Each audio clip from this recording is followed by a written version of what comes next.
마가복음 16장 1절에서 8절까지 말씀입니다. 한 절씩 교독합니다. 제가 먼저 1절 읽습니다. 안식일이 지남에 막달라 마리아와 야고보의 어머니 마리아와 또 살로메가 가서 예수께 바르기 위하여 향품을 사다 두었다가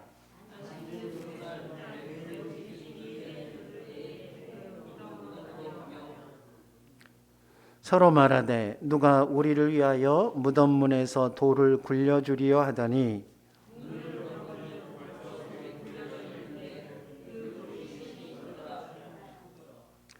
무덤에 들어가서 흰 옷을 입은 한 청년이 우편에 앉은 것을 보고 놀라매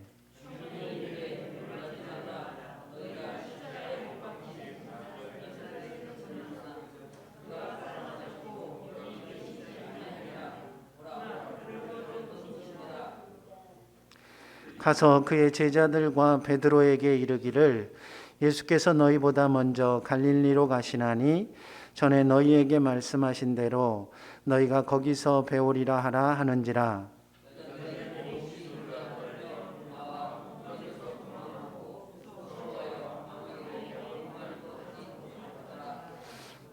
아멘.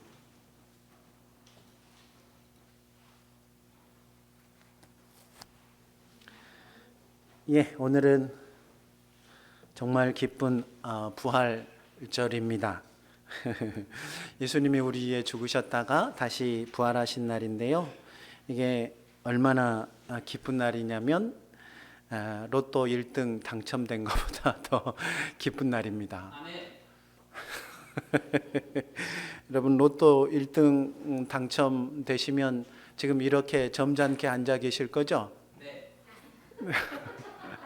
로또 1등이 되시면 교회 오실 거예요? 안 오실 거예요? 여기저기 자랑하느라고 교회도 못 오실 것 같은데요. 그렇죠. 자랑하면 안 됩니까? 몰래 나만 알고 있다가 심장이 터져서 죽어야 되는 겁니까? 여러분 예수님이 부활하셨다는데 로또 1등 된 것보다 더 기쁘시죠? 거짓말하는 사람은 천국 못 간다고 하던데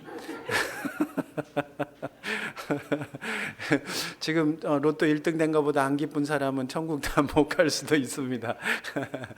부활주일인데 왜 우리가 그렇게 기뻐해야 하는가? 예수님이 부활하신 것이 나랑 도대체 뭔 상관이어서 내가 그렇게 기뻐해야 하는가? 이런 생각해 보신 적 없으십니까? 없네, 없어. 예? 초신자 때는요. 사실은 근데 우리가 그걸 굉장히 고민을 해봐야 합니다. 예수님 부활한 것이 왜 그렇게 우리에게 기쁜 일인가? 그것은 아주 중요한 한 가지 이유가 있습니다. 다른 무엇도 아니고 예수님이 죽음을 이기고 부활하셨다라는 것은 우리가 나중에 죽고 난 다음에 부활하는 것의 증거가 되는 거예요. 무슨 얘기인지 아시겠죠? 원래 모든 사람은 이 땅에서 생을 마치고 나면 썩어서 없어지는 것이 끝입니다. 그런데 예수님께서 죽으셨다가 부활하셨어요. 그러니까 죽음으로 모든 것이 끝나지 않는다. 예수 그리스도를 믿는 사람은 죽음으로 끝나지 않을 것이다 라는 것에 대한 증거로 하나님께서 보여주신 것이 바로 예수님의 부활인 거예요. 그래도 안 기쁘시죠? 여러분 안 죽고 다시 부활한다니까요. 하여튼 거기까지만 하겠습니다. 가서 가만히 생각해 보세요. 내가 안 죽고 부활하는 게 내가 이렇게 무덤덤할 일인가? 가서 좀 회개하셨으면 좋겠네요. 오늘 말씀은요, 예수님의 무덤을 찾아간 여인들의 이야기입니다. 예수님께서는 성금요일 오후 3시 십자가에서 죽으셨고 해지는 6시 전에 아리마대 사람 요셉의 무덤에 안치가 되셨습니다. 유대인들의 날짜 개념은 우리하고 굉장히 많이 다릅니다. 우리가 창세기에도 보면 첫째 날, 둘째 날 할 때 항상 저녁이 되고 아침이 되니라고 유대인들이 날짜를 세는 것을 볼 수 있습니다. 그러니까 유대인들은 언제부터 하루가 시작이 되냐면 저녁부터 시작해서 그 다음날 해지기 전까지가 하루 이렇게 개념을 잡는 거죠. 그러니까 유대인들에게 제일 중요한 것은 안식일인데 안식일이 언제부터 언제까지가 안식일이냐면 금요일 저녁 해가 진 6시부터 그 다음에 토요일 해 지기 전까지 5시 59분까지가 안식일인 거죠. 그날은 일을 할 수 없는 겁니다. 그래서 예수님이 돌아가신 시간이 금요일 오후 3시니까 예수님의 시신을 안치하는 데 쓸 수 있는 시간은 6시가 되기 전, 그러니까 딱 3시간 동안만 안치를 할 수 있었던 거죠. 그 3시간 안에요, 총독에게 찾아가서 시신을 달라고 허락을 받아야 했고, 그 다음에 갑작스럽게 예수님이 죽으셨기 때문에 세마포와 향품도 가져와야 했습니다. 사서 가져왔으니까 그것도 제법 시간이 들었을 거예요. 그러니까 실제 안치에 쓸 수 있는 시간은요 2시간이 채 되지 않았을 가능성이 아주 높습니다. 게다가 예수님의 시신은 손과 발, 등과 옆구리가 대못과 창 그리고 채찍질에 아주 처참하게 찢어 발개져 있었어요. 그리고 구타로 인해서 머리에 아주 깊은 가시 면류관을 쓰고 오셨기 때문에 이 가시가요 독이 굉장히 심해요. 그래서 현대 연구가들은 예수님이 십자가를 지시러 가는 그때부터 얼굴이 예수님의 얼굴을 알아볼 수 없을 정도로 퉁퉁 부어 있었을 것이다 라고 이야기를 합니다. 그뿐만 아니라 이 대제사장 그리고 군병들에 의해서 많이 맞기도 하셨어요. 그러니까 예수님은 지금 사람 몸이 아닌 거예요. 그런 상태에서 6시간 동안 십자가에 달려 있었으니까 예수님의 몸이라고 해봐야 그거는 정말 수습하기가 곤란한, 온몸이 피투성이인 그런 상태였다라고 할 수 있겠습니다. 무슨 말씀을 드리는 거냐면 시신을 수습하는데 정말로 애를 먹었을 것이다 라고 말씀을 드리는 겁니다. 다행히 예수님이 처형당하신 곳에 동산이 있었고 그 동산에 아리마대 사람 요셉이 사놓은 무덤이 있었어요. 그래서 예수님의 시신을 바로 수습할 수 있었던 거죠. 그럼에도 불구하고 예수님의 시신을 수습하고 안치하는 과정은 안식일이 되기 전에 해야 됐기 때문에 그야말로 정말로 빠르게 아주 서두를 수밖에 없었다라고 할 수 있겠습니다. 그것을 멀리서 지켜볼 수밖에 없었던 예수님을 따르던 여인들은 따로 향품을 준비해서 안식일이 지나면 우리가 제대로 장례를 치러드려야겠다라고 생각을 한 거예요.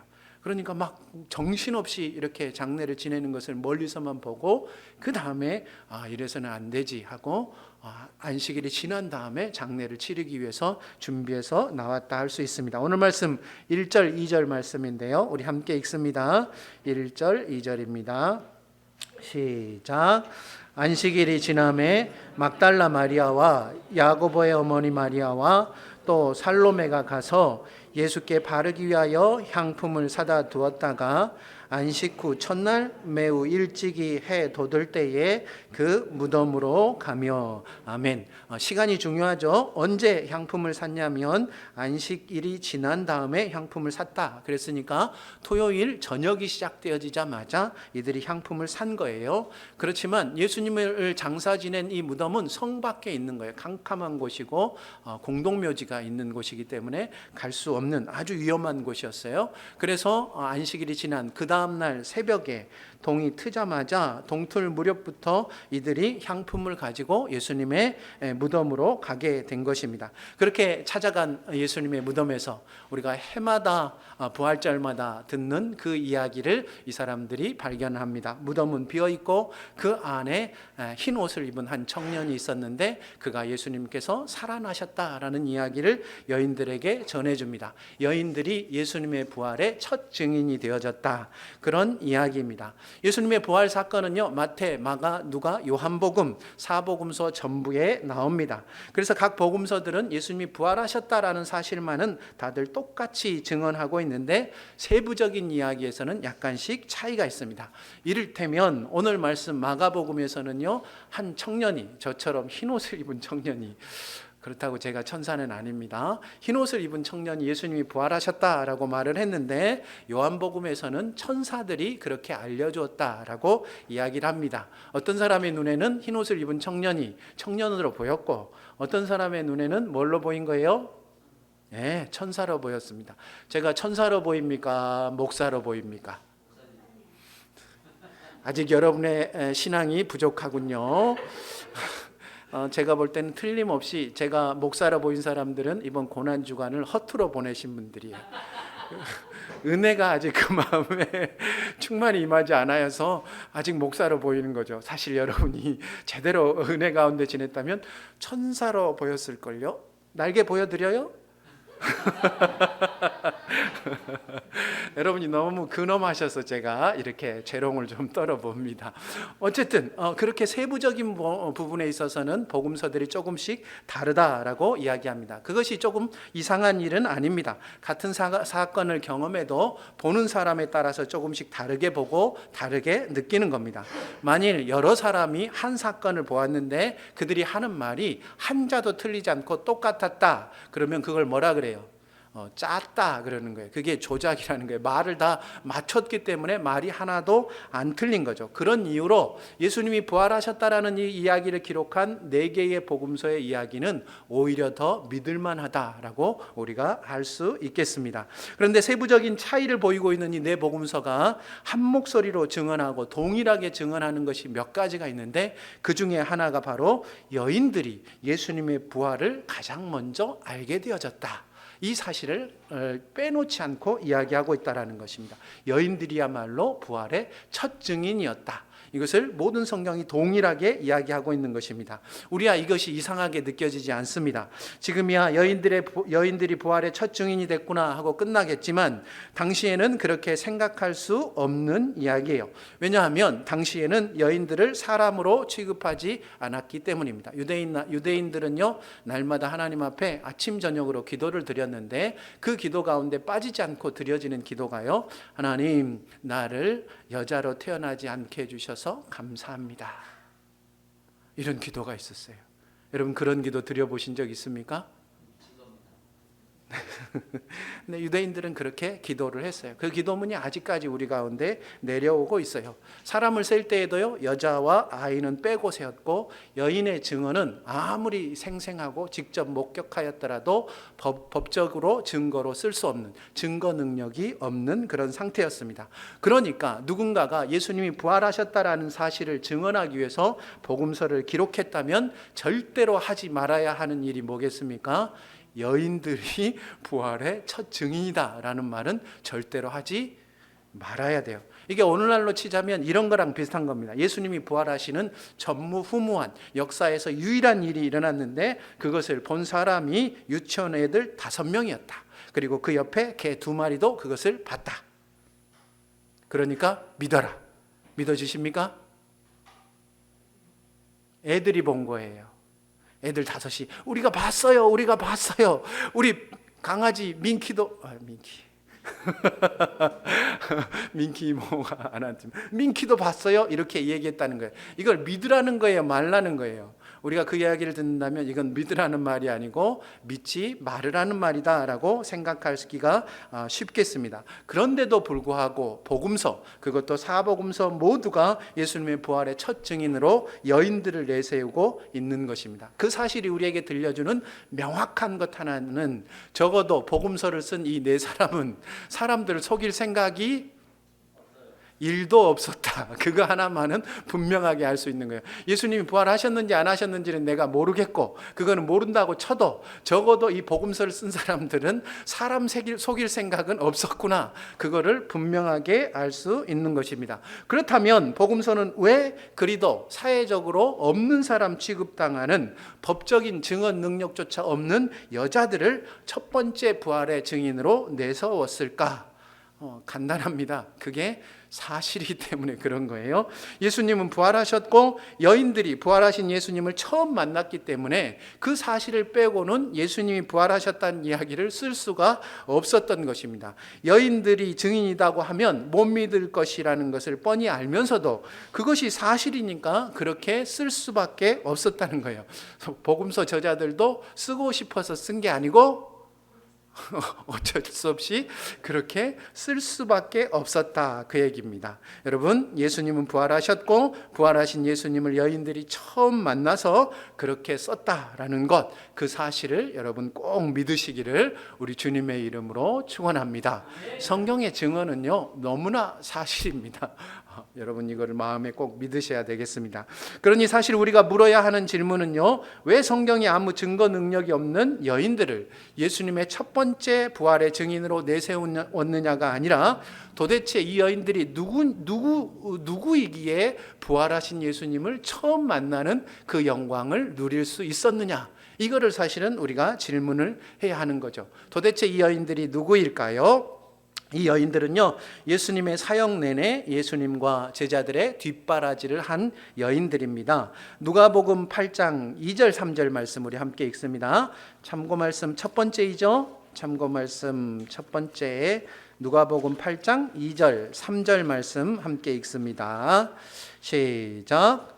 또한 악귀를 쫓아내심과 병 고침을 받은 어떤 여자들, 곧 7 귀신이 나간 자 막달라인이라 하는 마리아와 헤롯의 청지기 구사의 아내 요한나와 수산나와 다른 여러 여자가 함께하여 자기들의 소유로 그들을 섬기더라. 아멘. 성경에는요, 수많은 여인들이 예수님께 고침받는 이야기가 나옵니다. 그 다음 이야기는 등장하지 않는데요, 이 여인들이 예수님을 떠난 것이 아니에요.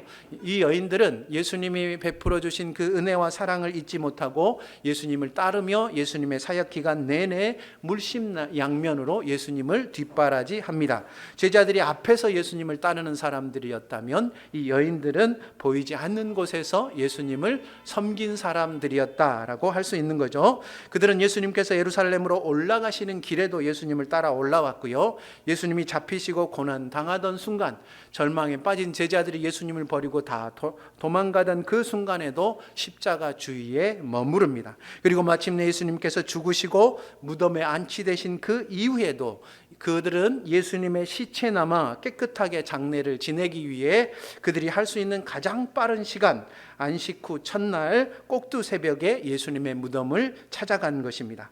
모든 소망이 끝났지만 이미 죽으신 예수님의 몸이지만 그런 식으로 내버려 둘 수 없었던 것입니다. 이 여인들의 마음을 한마디로 뭐라고 이야기하겠습니까? 사랑이요, 사랑. 사랑. 이 여인들은 예수님을 사랑한 겁니다. 재미있는 것은 이 여인들이요, 안식일이 지나서 향품을 샀고 향품을 발라주기 위해 무덤을 찾아갔다라는 것입니다. 안식일이 지나서 향품을 샀다라는 것은 이 여인들이 예수님이 죽으실 줄을 몰랐다, 그런 이야기입니다. 알았다면 미리 준비했겠죠. 몰랐으니까 갑작스러운 예수님의 죽으심에 당황하여서 아무것도 준비하지 못한 채 안식일을 맞이한 겁니다. 그리고 향품을 바르기 위해서 무덤을 찾아갔다라는 것은 예수님이 살아나실 것도 몰랐다라는 겁니다. 알았다면 뭘 준비해 갔겠어요? 예, 향품이요. 먹을 것과 그리고 옷을 준비해 갔을 겁니다. 그렇죠? 그런데 몰랐기 때문에 이 사람들은 향품을 준비해 간 것입니다. 예수님은요, 자기 제자들에게 자신이 십자가에 죽으실 것, 그리고 사흘 만에 다시 살아날 것을 누누이 말씀하셨습니다. 그러니까 이 여인들은 예수님의 말씀을 들을 기회가 주어지지 않았거나, 혹은 예수님이 하신 말씀을 이해하지 못했거나, 혹은 그 말을 믿지 못했다라고 할 수 있습니다. 예수님을 향한 지식도 믿음도 한없이 부족한 사람들이 이 여인들이었다라고 할 수 있겠습니다. 그럼에도 지식도 없고 그리고 믿음도 없음에도 예수님을 따라서 끝까지 예수님이 죽고 무덤에 갈 때까지 따라갈 수 있었던 힘은 단 하나인 거죠. 그저 예수님을 사랑한 거예요. 예수님이 우리를 사랑하셨으니까 나도 예수님을 사랑한다. 그 마음으로 끝까지 간 겁니다. 누구랑 비교가 됩니까? 제자들이랑 너무나 비교가 되지 않습니까? 제자들은요, 하나님의 나라가 이 땅에 임하기 원하는 그 커다란 원대한 비전을 품고 자신들의 모든 것을 버리고 예수님을 따랐습니다. 예수님 가장 가까이서 말씀을 듣고 배웠고 예수님의 동역자로 수많은 사역을 감당했습니다. 예수님이 예루살렘에 들어오실 때는요, 그 나귀 곁에서, 예수님 곁에서 수많은 사람들의 환호를 직접 받은 사람이고, 그 환호에 들떠서 자기들끼리 예수님이 왕이 되시면 그 다음 자리는 누가 차지할 것이냐, 그 얘기를 가지고 다투던 사람이었어요. 요즘 말로 하면 핵심 관계자. 요새 사회에서는 윤핵관 이런 게 굉장히 유행하는 말이라며, 누가 제일 핵심 관계자인가. 그러니까 예수님의 핵심 관계자 중에 핵심 관계자들이 바로 이 제자들이었다라고 할 수 있겠습니다. 제자들은요, 헌신도, 지식도, 능력도, 비전도 여자들과는 도무지 비교할 수 없을 만큼 준비된 사람이었다라고 할 수 있습니다. 그런데 놀랍게도 예수님이 이 땅에 살아계신 동안 가장 힘들었던 겟세마네의 순간에, 여러분 예수님의 인생을 쭉 살펴보면 한 번도 예수님이 사람에게 기댄 적이 없으세요. 그런데 단 한 번 예수님께서 사람에게 기댄 적이 있는데 바로 겟세마네입니다. 겟세마네 가실 때 예수님께서 제자들에게 이렇게 말씀하셔요. 내가 마음이 죽게 되었다.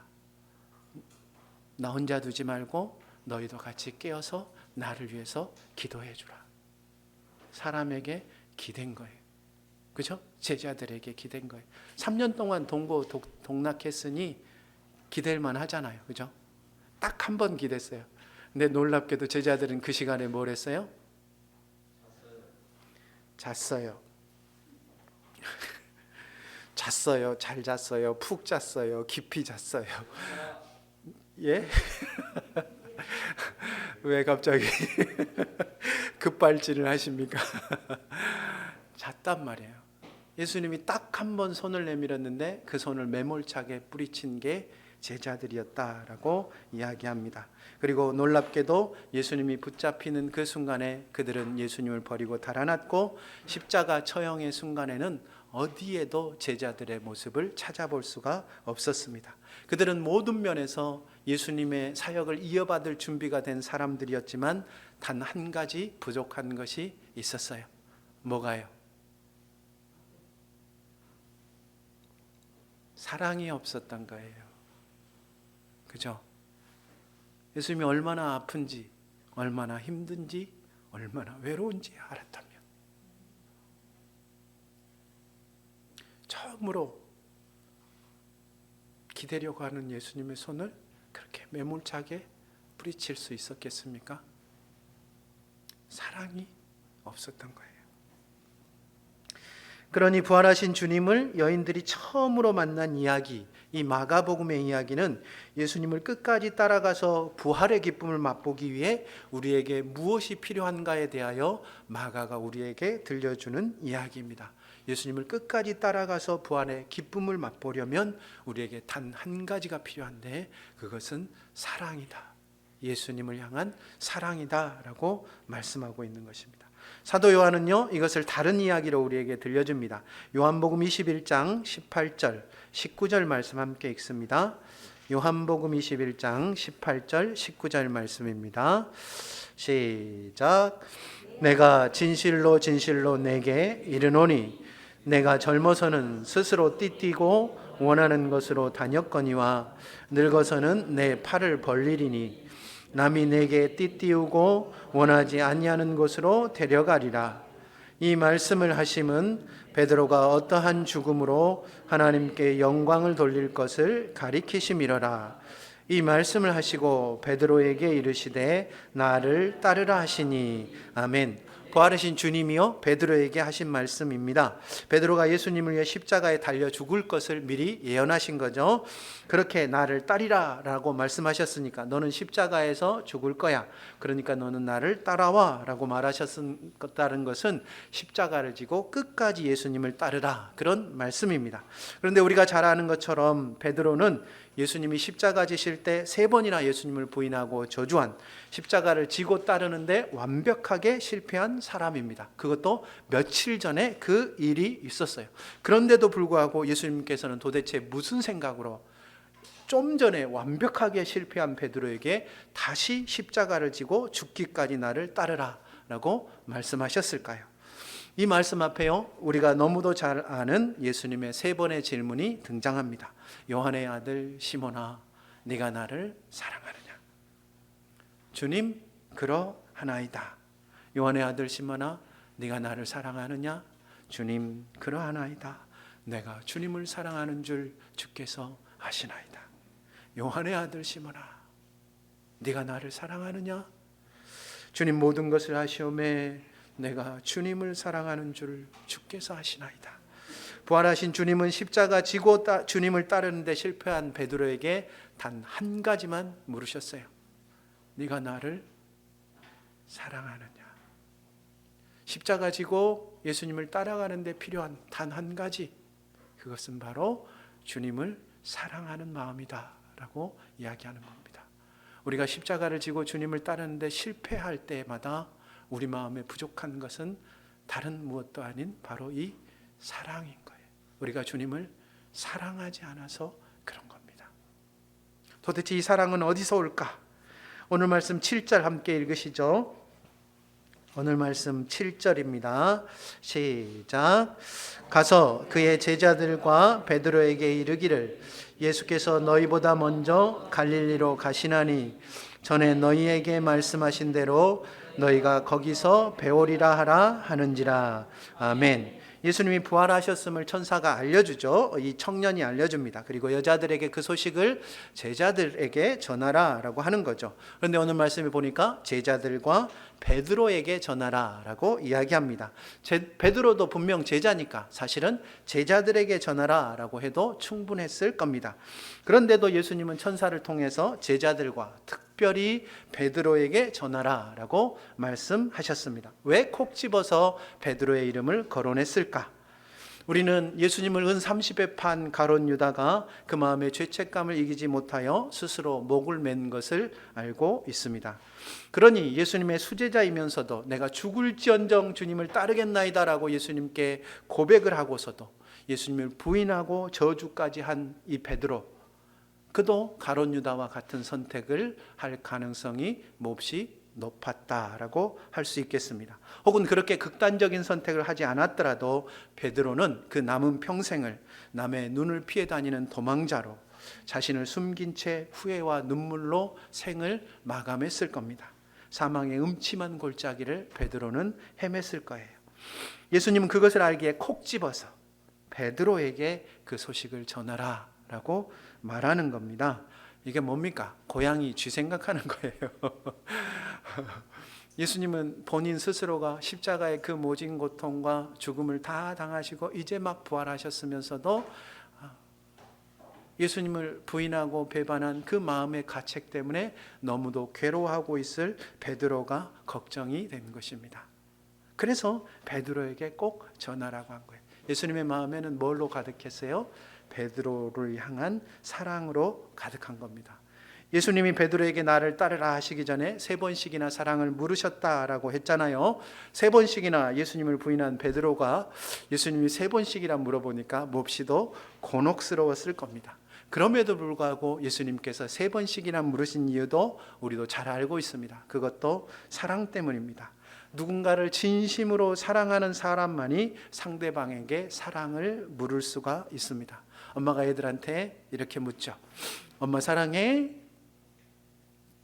그러면 애들이 대답하죠. 너무 이상한 애였나? 좀 귀여운 애. 아니면 좀 성숙한 애. 그러면 엄마가 한마디 더 묻잖아요. 얼마만큼 사랑해? 그러면 애들이 막 이렇게 하고. 하은이가 목사님을 비웃었나? 이따만큼. 그러면 다시 묻잖아요. 그게 얼마만큼? 하늘만큼, 땅만큼. 그렇게 애들이 대답합니다. 엄마가 아이에게 그렇게 물을 수 있는 이유는 뭡니까? 엄마가 그 아이보다 더 사랑하기 때문에 그렇게 물을 수 있는 거예요. 정말로 사랑하는 사람만이 다른 사람에게 사랑을 물을 수 있습니다. 연인들이 서로 사랑할 때도 마찬가지지 않습니까? 연인은 좀 너무 젊으니까 부부라고 하죠. 여보, 나 사랑해? 라고 제가 묻는다면 그건 무슨 뜻이겠습니까? 네, 제가 사랑하기 때문에 나는 이렇게 사랑하는데 당신도 나만큼 나를 사랑하는 거야? 그걸 확인하고 싶어서 묻는 거예요. 그러니까 사랑하느냐라는 질문은요, 질문이기에 앞서서 뭐예요? 고백인 겁니다. 네가 나를 사랑하느냐? 그 말 앞에는 한 문장이 빠져 있어요. 나는 너를 너무나 사랑하는데 너는 나를 사랑하느냐. 이게 전체 문장입니다. 우리가 누군가에게 사랑을 물을 때는 바로 그것인 것이죠. 예수님을 따르는데 실패한 베드로를 콕 집어 부활의 소식을 전하라는 말씀이나 3번 부인한 베드로에게 네가 나를 사랑하느냐 3번 물으셨다라는 말씀이나 다 같은 말씀입니다. 예수님은 그의 온 마음을 다하여서 베드로에게 자신의 사랑을 알리기를 원하셨다는 거죠. 사람들은요, 십자가를 지고 예수님을 따르는 일이 얼마나 어려운 일인가에 대하여 늘 이야기합니다. 예수님 참 믿기가 쉽지가 않아요. 이놈의 십자가 도대체 언제까지 이놈의 십자가를 져야 하는지. 목회가 쉬운 일이겠습니까? 어려운 일이겠습니까? 그래요. 그러면 사랑제일교회 목사가 되는 것은 쉬운 일이겠습니까? 어려운 일이겠습니까?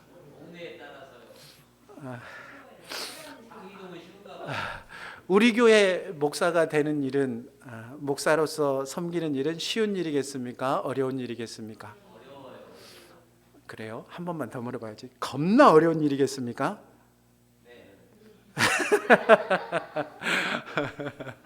십자가를 지는 일은 누구든지 쉬운 일이 아닙니다. 그래서 다들 예수 믿는 사람들은 구원받은 그 기쁨이 감사하면서도 내가 무언가 져야 할 십자가 앞에서는 이게 참 힘들고 어렵다라는 이야기를 하게 마련입니다. 그런데 여러분 그거 아십니까? 세상에서 십자가 지기가 가장 힘들었던 사람이 누굴까? 예수님이요. 예수님께 십자가는 단지 육신의 극심한 고통, 사람들 앞에서의 한없는 수치가 아니었습니다. 죄 없으신 예수님이 세상의 온갖 죄와 악함, 추함과 더러움, 그 죄로 인한 한없는 형벌을 그 순결한 영혼으로 다 받아들이셔야 했습니다. 그 고통을 도대체 무엇으로 표현할 수 있을까요? 예수님은 그 고통을요, 오랜 침묵과 단 한마디의 말로 표현하셨습니다. 엘리 엘리 라마 사박다니. 나의 하나님 나의 하나님 어찌하여 나를 버리셨나이까. 인생의 막다른 골목에 몰면 사람들은 하늘을 보고 이렇게 얘기하죠. 믿지 않는 사람들도 하늘이요, 왜 나에게 이런 삶을 주는지 사람들은 하늘을 원망하는 거예요.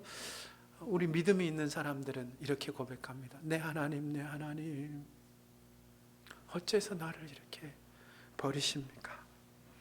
모든 사람으로부터 심지어 죽을지언정 따르겠다고 했던 제자들로부터도 버림받은 예수님이 태초부터 늘 함께 하셨던 하나님 아버지로부터도 버림을 당한 순간입니다. 온 인류의 죄악을 그 영혼에 다 지고서는 하나님 아버지와도 함께 할 수 없었던 것입니다. 예수님은 십자가에서 그렇게 죄로 물든 세상을 살아가는 온 인류의 절망과 탄식을 한 몸에 다 짊어지신 거예요. 어떻게 그 무거운 십자가를, 도무지 감당할 수 없는 그 십자가를 견뎌내셨을까? 한 단어죠. 사랑. 자신을 3번이나 부인하고 저주한 베드로가 그렇게 버림받은 채 내 하나님 어찌하여 나를 이렇게 버리셨습니까? 원망하며 그의 인생을 보낼 것을 안타까워하는 그 마음의 사랑. 3년 동안 동고동락하면서도 결정적인 순간에 자신을 버리고 달아난 제자들을 향한 사랑. 자신들이 무슨 짓을 하는지도 모르면서 메시아를 죽인, 그리고 그들에게 예수 그리스도를 내어판 가룟 유다를 향한 연민과 사랑. 그 고통에 가득 찬 시대를 살아가면서 병으로 그리고 굶주림으로 귀신 들려 아파하는 그 많은 사람들을 향한 사랑. 예수 그리스도를 기다리면서, 하나님이 베푸실 은혜를 기다리며 메시아가 올 날을 기다리며 살다간 수없이 많은 믿음의 사람들을 향한 사랑. 아니, 유대 땅에 태어나지 못하여서 하나님에 대하여 들어보지 못하고 정말로 허무함 가운데 인생을 마감했던, 온 땅을 살아갔던 그 많은 사람들을 향한 사랑. 2000년 후 이념으로, 빈부로, 그리고 지역으로, 세대로 갈갈이 찢겨져서 아픔과 절망 가운데, 탐욕 가운데 죽어갈 우리들을 향한 그 사랑으로 예수님께서는 십자가를 지신 것입니다. 예수님이 십자가를 질 힘은 바로 이 사랑이었던 것이죠. 그래서 성경이 이렇게 얘기하는 거예요. 우리가 먼저 그를 사랑한 것이 아니라 그가 먼저 우리를 사랑하셨다. 우리가 어떻게 그분의 십자가를, 우리의 십자가를 지고 그분을 따라갈 수 있겠습니까? 그분을 사랑해야 따라갈 수 있습니다. 어떻게 우리가 그분을 사랑할 수 있습니까? 우리를 먼저 사랑하신 그분의 사랑을 우리가 보게 되어질 때 우리는 그분을 사랑할 수밖에 없게 되어지는 것입니다. 그렇게 사랑으로 십자가를 지신 주님이 우리에게 십자가를 지고 나를 따라오라 라고 말씀하십니다. 우리를 그렇게 사랑하신다면서 왜 십자가 지고 따라오라고? 그냥 좋은 것만 줘야지. 이런 마음이 우리 속에 들지 않습니까? 이유가 분명합니다. 십자가를 져야만 부활에 이를 수 있기 때문입니다. 예수님이 그 고난의 십자가를 지시지 않았다면 이토록 영광스러운 부활의 아침은 맞이할 수가 없었을 것입니다. 그래서 예수님이 말씀하시는 거예요. 예수님 십자가 지시고 결국 부활에 이르셨다라는 것을 믿는다면 너희도 너희의 십자가를 지고 나를 따라오라. 그리하면 너도 부활에 이를 것이다.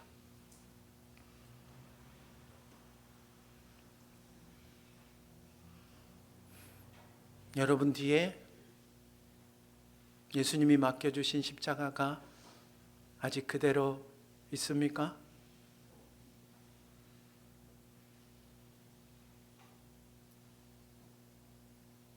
아직 그 십자가 지고 계십니까?